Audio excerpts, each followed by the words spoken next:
मेरे इश्क दे विच माशूक ना हो, नहीं अज तक गलत निगाह की थी। तेरी हर मुलाकात मैं इंज कीती, जिवें मूसा नाल खुदा कीती। नहीं फर्क किता तेरी पूजा विच, नहीं खतरियां दी परवाह कीती।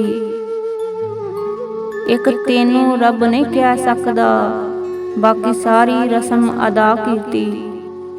बाबा बुल्ले शाह आखदे ने, नहीं लंघदा वक्त विछोड़े दा, बिन यार गुजारा कौन करे। दुनिया तो किनारा हो सकदा, यारां तो किनारा कौन करे। एक दिन होवे ते लंघ जावे, ओ बुल्लिया सारी उम्र गुजारा कौन करे।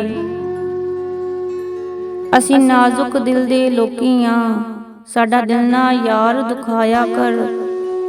ना झूठे वादे कीता कर, ना झूठियां कसमां खाया कर। तेनू कई वारी मैं आख्या ए, मैनू वल वल ना आजमाया कर। तेरी याद दे विच मैं मर जासां, मैनू इन्ना याद ना आया कर। जलिया इश्क कमाना औखा, किसे नू यार बनाना औखा। प्यार प्यार ते हर कोई बोले, करके प्यार निभाना औखा। हर कोई दुखां ते हस लैंदा ए, किसे दा दर्द वंडाना औखा। गल्लां नाल ही रुतबे मिलदे, जोगी भेस वटाना औखा।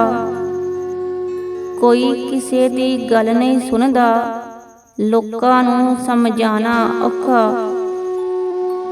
बुल्ले शाह फरमांदे ने, इस नाल यारी कदी ना लाइए, जिसनू अपने ते गरूर होवे।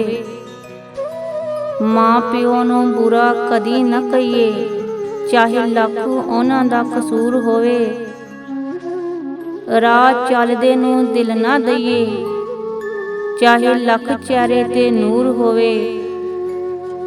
ओ बुल्लिया दोस्ती सिर्फ उत्थे करिए, जिथे दोस्ती निभावन दा दस्तूर होवे।